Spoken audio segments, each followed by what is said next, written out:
I, female, 35, have been married to my husband Oscar, male, 35, for 10 years. We met during residency at a hospital and fell in love. Oscar's mom has always been critical of me and is honestly the only spanner in the works. She's the only thing I can complain about when it comes to my husband. I'm lucky to have him. Now, the reason I'm writing this post is because Oscar refused to take part in a decades long family tradition after my mother in law consistently kept excluding me from it.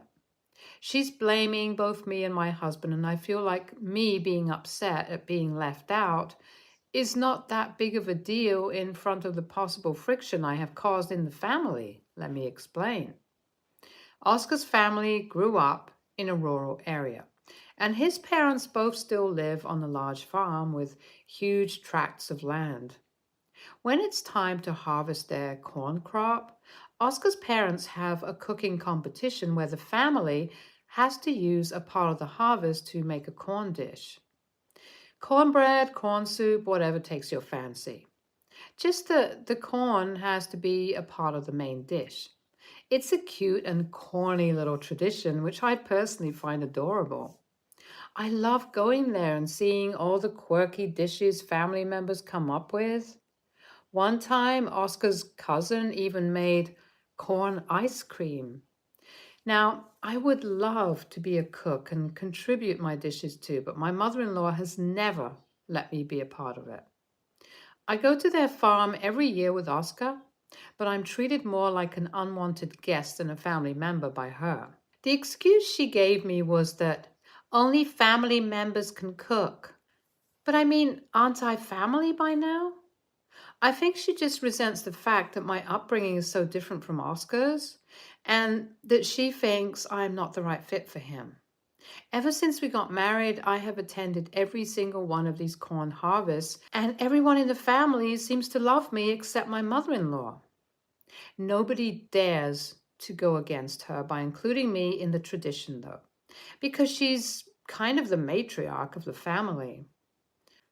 Last year, I was really offended because it was the first time my brother in law's wife was a part of the family, and my mother in law immediately let her submit a dish. It was a blatant double standard, and I left the room and cried alone. I knew the only reason she was so friendly to her other daughter in law was because they were from the same background. Oscar immediately came to check on me, and I finally opened up to him about how I felt excluded. I admit, I was an idiot for hiding it for 9 years. I mean, I knew my husband would be supportive and understanding, but I was just nervous, scared. I don't know. When I did tell him, he told me he had no idea that I felt that way. To be fair, I was good at masking my emotions. It was just this incident that opened the floodgates. He immediately wanted to go down and confront my mother in law, but I didn't want to create a scene. He agreed, we made some kind of excuse and went back home. After that, I thought Oscar swept it under the rug because he never brought it up again. I was disappointed, probably for the first time in my marriage, and I just accepted that I would never be a part of that tradition. After a point, I blocked it away and pretty much let it be. After all, it was just once a year. This year, when the corn harvest came along, I asked my husband about our plans, and he casually said, "We're not going, babe." I guess he thought it was obvious from last time that we wouldn't be taking part in the harvest anymore, at least not until I was given the respect I deserved. I felt so happy to hear that, and we decided that we would hold our ground and see what happened. Naturally, my mother in law called to ask when we were coming when we didn't show up on the first day, and Oscar calmly explained his reasons for not coming. Mother in law said that I was exaggerating and said that he would be the first person in the family to opt out of coming together for the harvest, and she thinks it's my doing.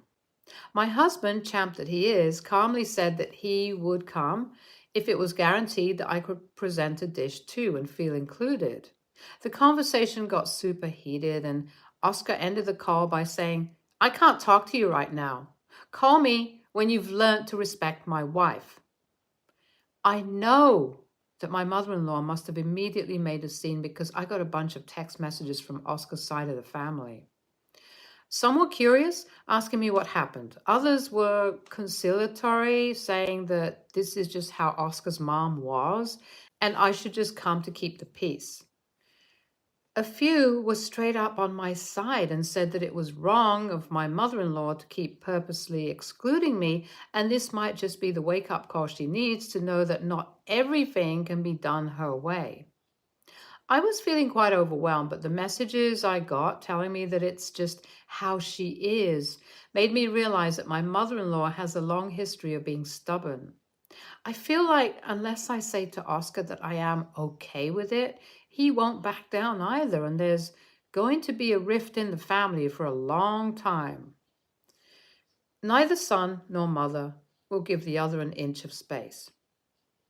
AITA for making this happen? Update 1. It's been 2 days, and the harvest tradition is going on without us. Mother-in-law is just going to ice us out and pretend like none of this is happening. However, a lot of people texted, not just me, but Oscar as well, claiming that it was important for him to not burn any bridges with his mom. He's been strongly on my side during all of this, though. In fact, he said that he would do something that would make his mom realize how I felt. I had no idea what he was planning, but I found out that evening. Oscar had organized a little wine party with all of our friends from the city, people who are in residency with us, colleagues, friends, neighbors, the works. It was both a really nice way to get our mind off things and also to, as I later realized, take a jibe at his mom. The party was lovely, and somehow this conversation about my mother-in-law also came up. Naturally, everyone was on my side, and they agreed to take a group photo together. Oscar then posted this on his Facebook profile with the caption, "To new traditions." It's inflammatory. It's going to make the issue worse, and it's damn funny. I don't know how to react to it, but all of Oscar's family follows him. I'm sure we'll be hearing about it soon. Update 2. Things definitely blew up. Mother-in-law publicly commented on the post saying, "Disappointing," and some of the ballsier cousins just reacted to it. However, I do think it made my mother-in-law realize that she doesn't have the upper hand when it comes to this fight. Oscar and I are quite independent, and I had a heart-to-heart with him. While he does think he would like a relationship with his mom, he is absolutely not willing to compromise when it comes to my inclusion and making me feel respected. I also feel like I need to stand up for myself more.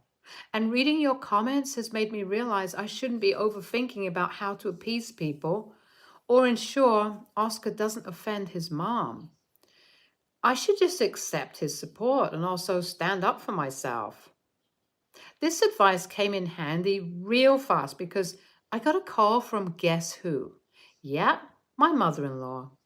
She was fully ready to walk all over me and force me to apologize for manipulating my husband against her, but I cut her off and told her, "I've had enough of feeling like a stranger among the people who are supposed to accept me.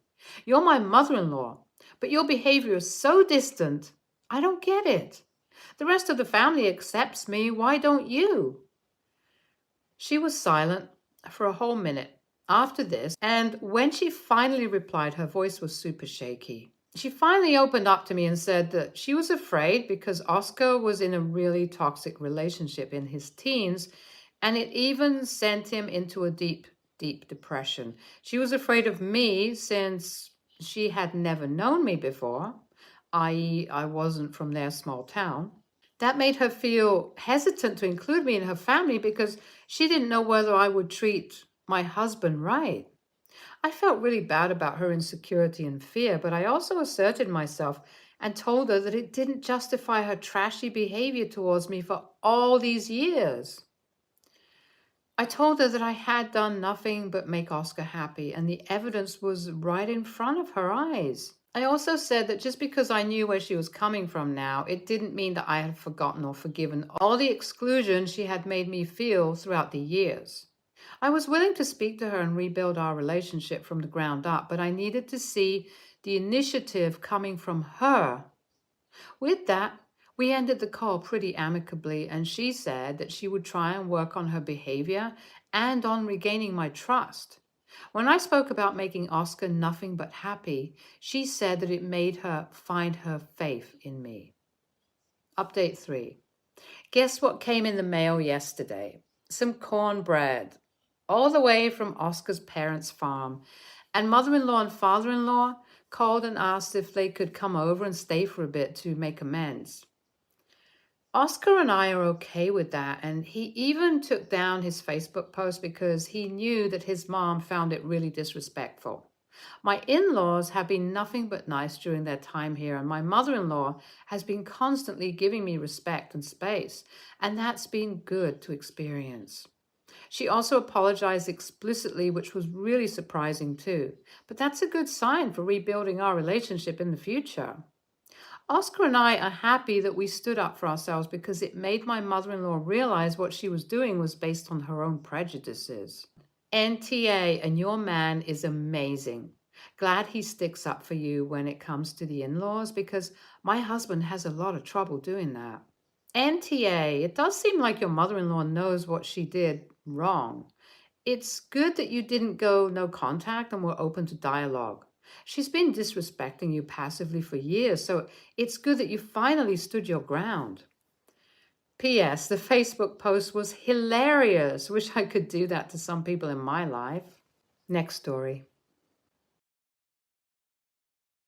Me, 23, male, and my girlfriend, 23, female, have been dating 3 years, and we've been living together for 1. Some relevant context. When we first met, she had a little extra weight on her, but I didn't ever really notice it, and I found her very attractive. Fast forward to around 2 years ago, she got serious about getting into better shape and made significant changes to her lifestyle, particularly diet. The weight came off really quickly, and in total, she's lost about 25 pounds. She's 5'4" and now weighs around 123 pounds and has been this stable weight for about 6 months. I've been supportive the whole time. While that's all great, since she first started losing weight, she's expressed to me that she's now terrified of gaining weight again and being fat, even though I've told her that I never thought she was fat before and definitely isn't now. She keeps pretty close tabs on calories and gets very stressed out if she feels she's eaten too much throughout the day. I know it isn't a great state of mind, but I don't think it's serious because it doesn't really affect her functioning in life. Now, for the current situation, she's been very frustrated about the little bit of pouch she has on her stomach, that she doesn't understand why it hasn't gone away. We work out together every other day, and she's told me that she tries to eat 1,200 calories a day or less to try and lose that last bit of fat and get a flatter stomach. A couple of days ago, she told me that she's been reading and thinks she's probably actually been eating too little and is going to now try to eat 1,400 calories per day to boost her metabolism or something like that. I said, cool. Yesterday morning, we both had the day off. And for a late breakfast, early lunch, she ate avocado, toast, 2 eggs, and an orange. About an hour later, she said she was hungry and had a small bowl of frozen veggies. It was kind of surprising to see her eat so much, so I just made the observation, that's a lot of food. She gave me an upset look and said she's hungry, to which I replied, I'm not hungry and I've only eaten a hot dog today, which was true. I didn't say that to be a jerk. I just kind of didn't understand how she could have been hungry when I wasn't hungry and I'm 6 foot, 185 pounds. It just kind of caught me off guard, that was all. I didn't mean anything by it. Anyway, she got kind of sad and said okay that she wouldn't eat anything else until dinner. We've both kind of been avoiding each other since then, and I can definitely tell she feels hurt. Personally, I think she's being too sensitive, but AITA? Update. We ended up having a really good talk. I apologized and said that I shouldn't have commented on how much she was eating, period, and that I won't do it again. I also apologized for comparing my hunger needs to hers and that I realized that was stupid. She accepted and said that I need to start thinking about things from her perspective more, which she's right about. I realize I'm lucky she's as understanding as she is. Then I told her that I'm glad she's been eating when she feels hungry and that really put her at ease. She started talking about how much better she feels physically since she started eating more, and I told her that makes me very glad because I truly just wanted to feel healthy and happy. The convo felt very good and open, so I gently approached the topic of disordered eating. And she says she's very aware she has these issues, but that she feels she can handle them herself and all she wants from me is support. I emphasize that I think she's beautiful how she is and that the pouch that bothers her literally does not bother me at all. She said she was glad to hear that and that she's on her own, been trying to accept herself, that it's just been really hard. So, yeah, it all went really well, and I feel like I understand her a lot better and I know how to better support her. And she was very glad that I apologized. Thank you to everyone who helped me see that I was the a-hole and tried to give me actual advice instead of assuming I actually don't care about her. YTA, I get that you don't understand how she can be hungry, but as you said, she just changed her diet in order to boost her metabolism, and guess what? You two have different metabolisms, different needs. If she exercises a lot, the avocado, toasts, and eggs and orange is a great breakfast, and the frozen veggies is a treat. If she's hungry, that's great. You sound like she was devouring 3 chocolate bars and a huge chunk of white bread with cheese. Don't make her feel guilty while she's eating healthy food. Between the veggies and the hot dog. YTA. Do not gatekeep someone's food. Do not comment about her weight, her eating, what she eats, how much she eats, when she eats. STFU. About her eating. The woman was eating vegetables. People have very individual metabolisms, and what you are able to eat and how hungry you are has jack all to do with her. And to compare is a complete a-hole move. The woman is literally starving herself. Do you get that? And you came in and told her she was eating too much? YTA. You should know that she's been obsessing about her weight and what she eats. Any comments made about either will trigger her. Next story. My partner is Michael and my stepson is Grant, 10 years. Tonight we had lasagna and salad for dinner. Grant has a portion of lasagna that was as small as his fist, which is the usual metric we use for his portion sizes to make sure we aren't giving him more than he can handle. He took a few bites of salad and literally 2 bites of lasagna and then said he was full. Like every kid, we struggle with getting Grant to finish his plate. So over time, we've tried a lot of different strategies to get him to eat or to figure out why he doesn't want to. He's 10, not 2, so he's at an age where he's capable of articulating his feelings, wants, and needs. Sometimes, if he doesn't like food, he will say he's full because he doesn't want to eat the rest. So we asked him if he was really full or if he didn't like the lasagna. Grant said he was full. We asked if he would like something else, like pizza rolls or a PB&J. Again, he said he was full. He has a tendency to say he's full, then ask for junk food 20 minutes later. So when we took his unfinished plate away, we reminded him that since he didn't finish dinner, he doesn't get to have dessert or junk snacks. But if he is hungry later, we are happy to make him the food options we listed earlier or have a healthier snack like a granola bar or veggies and dip. And if he finished a healthier snack, then we will consider some dessert type stuff. We don't want to deny him food if he's hungry, but also don't want him to load up on sugar closer to bedtime. We made sure he made eye contact and understood what we were telling him.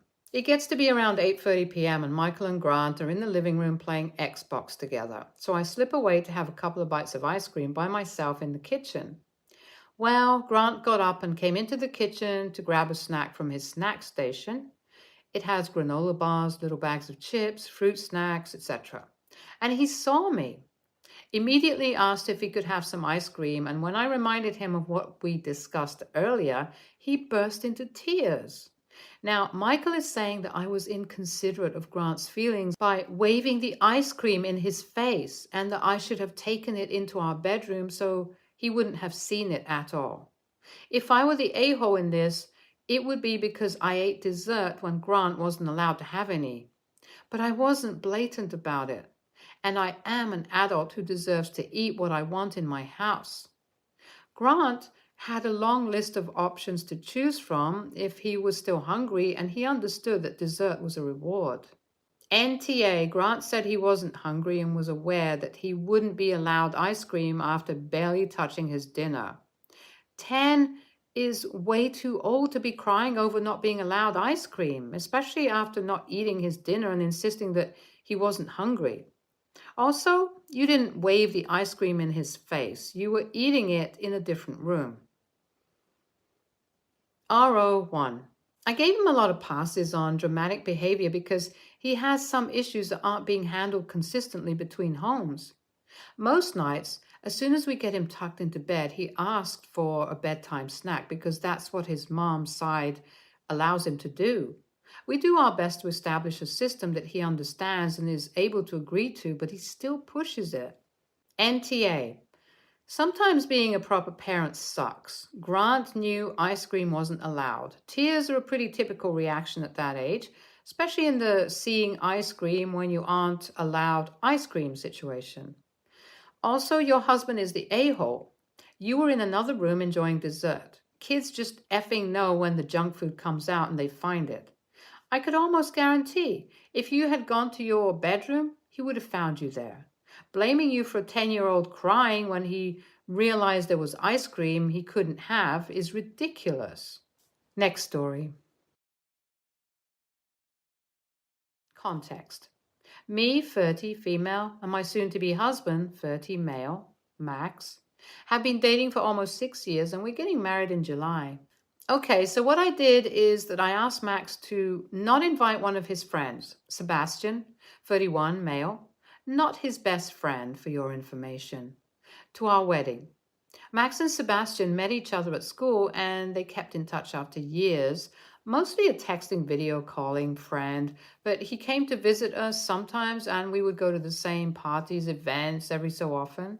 First things first, I'm not a bridezilla, okay? Max said, nope, he's coming, and that was it. It was nothing more than a suggestion. The suggestion is the action I'm asking about. I'm not a crazy bride. My reasoning for my suggestion is because Sebastian is the most Debbie Downer person I've ever met. The definition for that is a person with an incessant need to bring down the collective mood and general ambiance of a group chill. And he's exactly that person. Don't get me wrong, he's a sweet guy and Max cares a lot for him, and I know Seb is a great friend too. The last time we were together with Sebastian and a couple of friends in a local bar, we were talking about our future. Getting kids, getting wrinkles, gray hair, turning 30 and whatnot. When Max asked Sebastian where he'd see himself at 40, Sebastian said something along the lines of, honestly, can't see me at 40. Surprised I made it to 30. The group laughed it off, I'd say awkwardly, and Max patted him on the shoulder smiling, but that killed the vibe and changed the topic of our convo IMO. You know what I mean? That's just an example, but that's always his energy, you know? Debbie Downer is like a human dementor. Well, yeah, that was my reasoning. A few days ago, I suggested the idea to Max. I pitched my case by saying we wanted a small wedding anyway, and Sebastian is not the most sociable guy, and his energy is not necessarily the energy I want that day, you know? That's all. Max shut down my suggestion immediately, and later he said he wasn't mad at me or anything, but his face when we were having that conversation told me otherwise. Apparently, he also told her mother, she was in our place at that moment, because I was getting a weird vibe from her too later that day. I felt judged. Like I said, I'm not a bridezilla, and Sebastian is going to the wedding. It ain't that deep. But AITA for suggesting that? YTA, you feel judged? You were the one judging your future husband's friend and asking your husband to exclude a person he cares about from potentially one of the most important dates of his life. I'd be judging that if I was him too. NAHOP. All you did was ask. When your fiance said no, you accepted that and moved on. I understand not wanting him there if he is in fact a huge downer. There's nothing wrong with not wanting someone who makes their depression a personality trait, especially if they refuse to get help. I don't know if that's the case with him. I'm speaking generally here.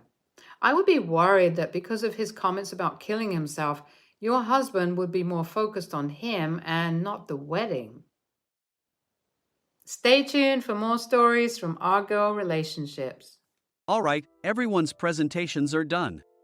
Nick, the manager, said as he tried to move the discussion forward. Excuse me, I haven't. I recently found out something. Nick interrupted me and began to speak. There's apparently someone in this department who didn't graduate high school and is just a part-timer. Meetings should be for employees only. Absolutely right. His lackey, Mike, of course, agreed with Nick. I'm leaving. After leaving the meeting room, I started to shut down my computer. I noticed that an email had arrived, not in my personal inbox, but in the company's shared email. Thinking, there's no point in speaking up, no one will listen, I went home quietly. The next day, I heard a commotion from Nick's desk. He was staring at his computer screen, his face pale. Nick? Is something wrong? Mike looked at the screen with him. And he turned even paler than Nick. Why is he so angry? Knowing the reason for Mike's distress, I thought to myself, serves them right. My name is Adam. My mother passed away when I was in the 9th grade, and I was raised by my father. Well, you could hardly call it being raised. After my mother passed, my father changed. He drowned his sorrows in alcohol, and though he still went to work, he squandered our living expenses on horse racing. Because of that, I had to start working part-time as soon as I entered high school. Every month, I went to the convenience store with bills in hand that couldn't be auto-deducted from my father's account. Even though I endured it because I didn't want to be alone, I reached my limit in my second year of high school and dropped out. I found a live-in job at a distant inn. Thank you for everything.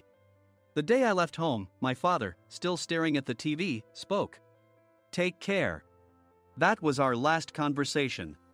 Back then, 18 wasn't the age of majority, so I needed my father's permission to work, and I couldn't hide my place of employment. Yet, my father never visited me even once. I kept working just to survive, and before I knew it, I was 42. Years of hard work paid off, and I was transferred to the headquarters. I was thrilled to be recognized by the company, as I thought I'd be working in the field until retirement due to my lack of formal education. Listen up. Our work can change the future of our employees. Don't drag us down. On my first day after the transfer, Nick, dressed in an expensive suit, spoke sternly. There was a reason for this. Our inn was located in a prominent tourist destination, known so well that everyone in the state could sing its commercial jingle. At its peak, we had 5 locations within the state. But that was long ago. Due to financial difficulties and aging facilities, only the place where I had worked for many years and the original establishment remained. I was prepared to lose my job anytime, but now there was a glimmer of hope. With the rise of social media, the tourist area where the inn was located started gaining attention again. Depending on how hard the sales department, where I was transferred, worked, we could either thrive or be forced to give up this prime location to the new hotel chains continuously popping up. For Nick, who had switched careers from another industry to strengthen our sales, this was a battle he couldn't afford to lose. I understood why he had to be strict. I will do my best. Nick sneered at my enthusiastic declaration. Did you not hear what I said? I'm sorry. I thought I was listening carefully. Out of habit from years of customer service, I apologized reflexively, though I had no idea what had offended him. Someone was watching me with a smirk. In this department, there are those who are expected to excel and those who have been shoved here because they have nowhere else to go. You are the latter. It was Mike, the section chief. He's 7 years younger, at 35. But he was called to headquarters much earlier than I was and had been moving around within the headquarters ever since. I'm not jealous, but I can't accept that he's my boss. Graduating from a prestigious university, he has an unusually high pride and caused many problems as a newbie, making things very difficult for me when I was the front desk leader.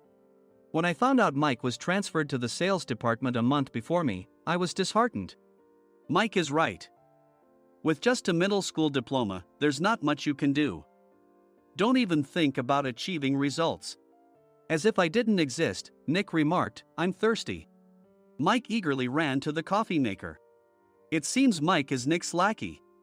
I regretted being happy about my transfer to headquarters, wishing I had stayed on site forever.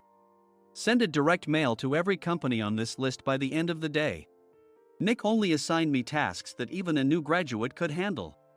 What? There are over 1,000 companies. You want me to send to all of them by today? Yes, if you and your fellow misfits split the work, even those with nowhere else to go should finish by today. I glanced at the employees typing away expressionlessly. They were worn out from customer service, only thinking about leaving on time, or were women reassigned after having children, with zero motivation for work. Even Sam, a new graduate from the same university as Mike, who was supposed to be among the expected achievers, had no enthusiasm for the job, having joined the company wanting to do customer service. I don't care what they say, I plan to quit anytime, he said. Only Nick and Mike were highly motivated, making all the decisions between the two of them. I originally only wanted to work at the inn to survive and had no particular attachment to this job. I swallowed my words, thinking I had no right to reprimand them. About a month after the transfer, Nick told us with a frustrated look. To commemorate the 50th anniversary, we've decided to create a plan exclusive for one group per day. Originally, Mike and I were supposed to come up with it, but our president, Mr. Thompson, insists on hearing everyone's opinions. So, you all get a chance. As Nick explained, Mike began handing out prints. Make sure not to embarrass Nick. If your ideas are half-baked, you'll have to redo them. It seemed that they had printed his handwritten notes by Mr. Thompson, which included several questions and a section for free responses. It made sense why Nick had to seek our input, given that all responses had to be submitted to Mr. Thompson. We were given a week to think about it, and a meeting was scheduled to compile our ideas. My plan is to let guests enjoy both the old and modern America. Nick began the presentations. Guests would watch a master confectioner at a nearby traditional sweet shop make sweets in front of them. The welcome drink would be premium tea in a bottle. Nick's plan was certainly attractive. After his presentation, Nick called on us to present in the order we were seated. Just as I stood up for my turn. All right, everyone's presentations are done. Excuse me, I haven't. I recently found out something. Nick interrupted me. There's someone in this department who didn't graduate high school and is just a part-timer. He was likely talking about me. I joined the company as a part-timer and was made a full-time employee when I turned 20.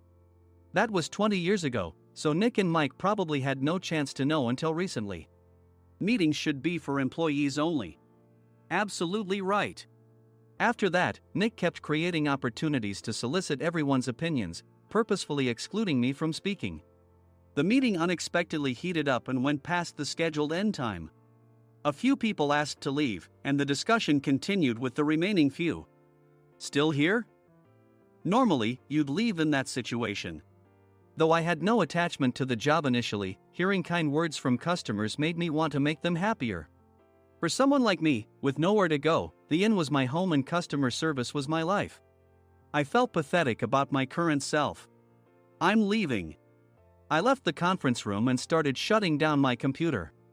I noticed an email had arrived, not in my personal inbox, but in the company's shared email. Thinking no one would listen to what I had to say anyway, I quietly went home. The next day, while preparing the DM as instructed, I heard a commotion from Nick's desk. In his haste to stand up, he hit his knee on the desk. He stared at his computer screen, his face pale. Nick! What's wrong? Mike, thinking he should be the first to rush over, approached Nick while still wearing his coat. He peered at the screen with Nick. and he turned even paler than Nick. Why is he so angry? Who is responsible for this company? Nick, more irritated than ever, asked, and Mike answered without checking. Probably Sam. Sam wasn't there because he was attending a morning training session for new hires.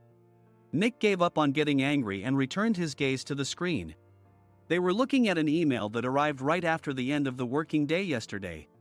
Apparently, no one, including me, had checked it before leaving. The email was from a large company that used us for their annual employee trips.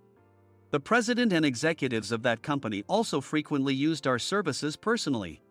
President of the company, Mr. Mason himself, had declared that neither he nor his company would ever use our services again.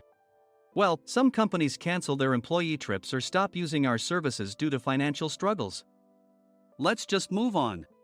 Mike kept wiping the sweat from his forehead with a handkerchief. Knowing why Mike was so agitated, I quietly watched their interaction. Do you know how much revenue we get from that company? We can find other guests to fill the rooms, but we'll lose the banquet costs, gift shop revenue, rental car fees, and more. Moreover, the gifts were supposed to be prepared by the traditional confectionery shop involved in Nick's proposed plan. If it's known that we incurred such a huge loss at this critical time, Nick's position in the company would be jeopardized. Nick took a deep breath, seemingly trying to calm himself. All right, Mike. Go to New York right now and apologize to Mr. Mason. What? You're coming with me, right? I have urgent work to do. I trust you, which is why I'm entrusting this to you. Please. Mike, believing Nick's sincerity, agreed with a determined look on his face, saying, yes. That's Nick for you. Even if Mike went to apologize, Nick would shift all the blame onto him if the client didn't change their mind. Well, it was Mike's fault to begin with, so it served him right. About 3 hours later, Sam answered a call from somewhere and repeatedly apologized, saying, I'm very sorry. Everyone watched to see what was happening. After ending the call, he informed Nick with a weary tone. When Mike arrived at the client's company, he only made things worse, further infuriating Mr. Mason. He was demanding, get his boss here immediately. It was no wonder Sam was exhausted, dealing with such a call right after returning from training. What is that idiot doing? All right, Adam, you're coming with me. If sacrificing Mike didn't work, then I must be next. Normally, I'd want to refuse at all costs, but I saw an opportunity in this situation. If I can be of assistance, I'd be happy to join you. I obediently followed Nick, and we flew to New York. When we introduced ourselves at the reception, it became clear how serious the situation was, as the receptionist personally escorted us to the president's office. Angry voices leaked through the door, making both Nick and me uneasy. Excuse me. I'm Nick, the supervisor. I understand my subordinate has caused you trouble, and I deeply apologize. Nick, with his experience in the corporate world, knew enough to offer an apology before excuses. However, his customer service skills left much to be desired. I sighed as I saw Mike trembling like a small dog in the corner of the room. What kind of training are you giving your subordinates? Mr. Mason glared at Nick with a red face. The intensity of his gaze made even Nick take a step back. Regrettably, I joined this company only 2 years ago and was unaware of Mike's issues. I should have identified his shortcomings sooner. Indeed. I should have realized sooner. No sensible person would come to apologize and then give a lengthy presentation on the drawbacks of not using their inn. Nick froze, his mouth slightly open. Suspecting the worst, I picked up the documents that had fallen to the floor. It seemed Mike hastily prepared these documents on the plane, listing the disadvantages. Disadvantage 1: if you change the venue for the company trip, employees might suspect it's for cost-cutting reasons, leading to a negative impression.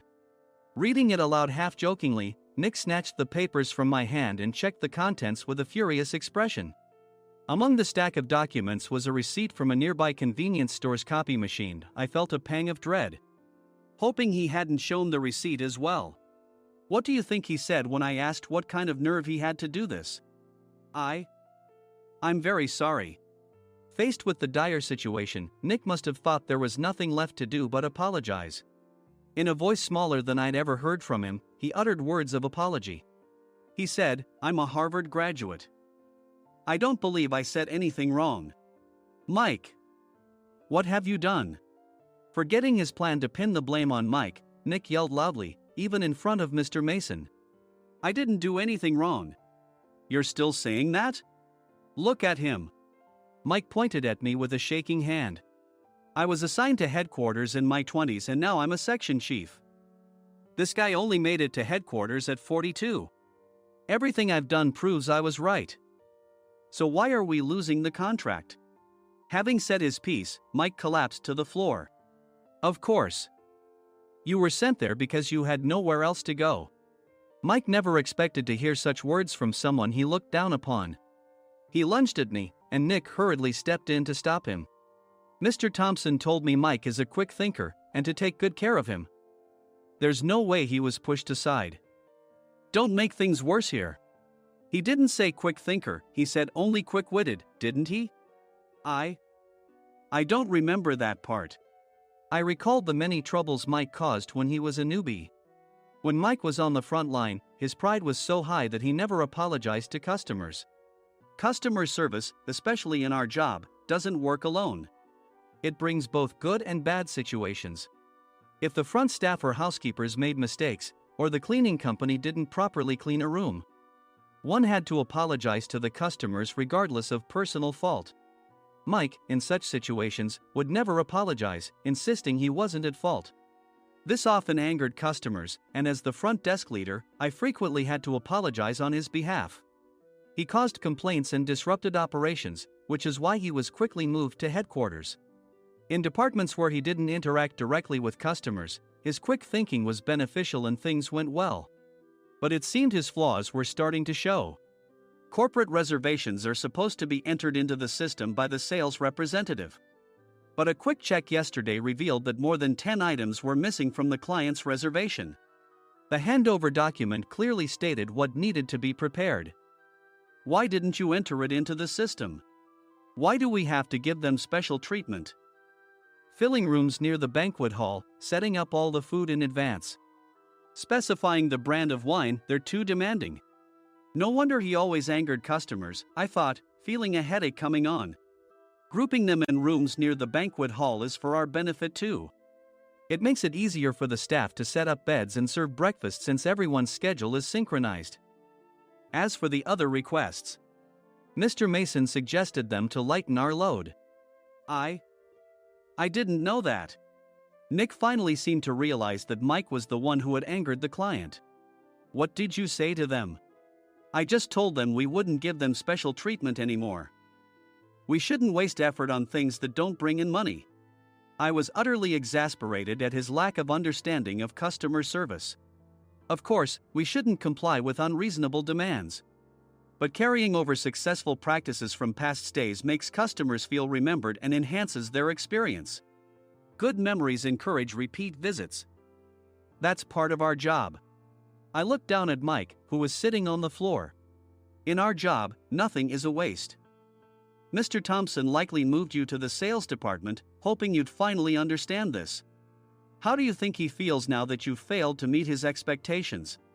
Mike, tears in his eyes, fled the president's office.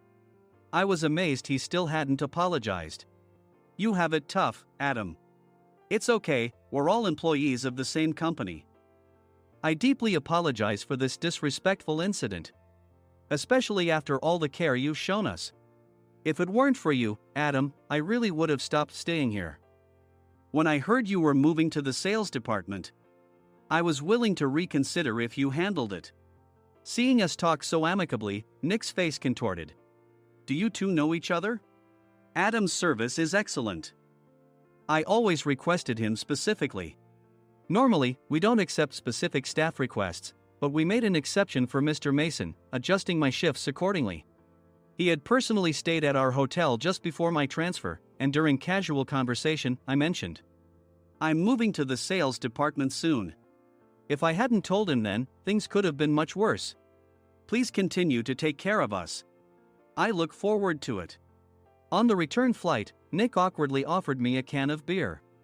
It's still working hours. Of course, I had no intention of forgiving him for a single beer. Nick might try to pin everything on Mike and avoid any consequences. While pondering this, a startling fact came to light. Nick, the tea bottles for the plan have arrived. I handed Nick a bottle labeled with our inn's name. They look good. What are you talking about? These are plastic bottles.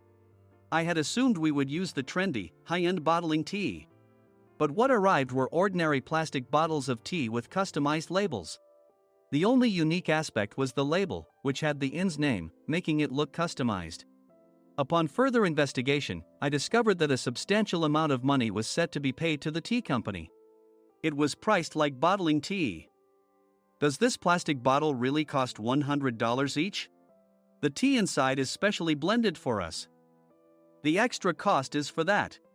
Wouldn't it be better to use another tea company? Or is there a specific reason we must use this one? As Nick continued to make excuses, I showed him a printed email. I informed the tea company's president, Mr. Mitchell, that we discovered irregular payments and he confessed. He said you two were high school classmates and planned to split the extra money. That idiot. Why did he confess? That's not important. You should worry about yourself, this could turn into a police matter. Opening the bottle cap, I suggested. How about calming down with this tea? It supposedly has a relaxing effect. Nick drank the tea frantically. In the following days, decisions were made about their fates. Mike was reassigned to the General Affairs Department, with no chance of transfer or promotion, as per Mr. Thompson's orders.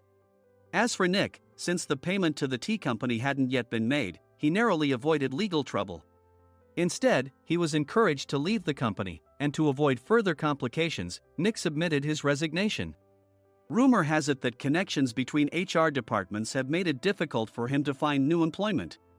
Even though it was good to have those two gone, something unexpected happened in the sales department. Everyone became motivated and united in refining the 50th anniversary plan. In the end, my plan was adopted.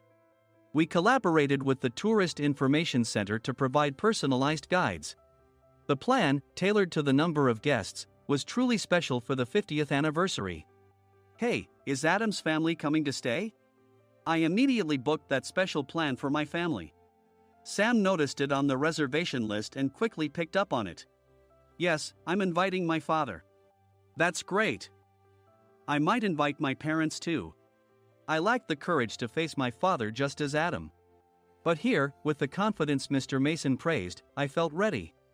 The 50th anniversary plan was a perfect opportunity to reconnect with my father. I hoped to bring back the days when we could laugh together as we once did.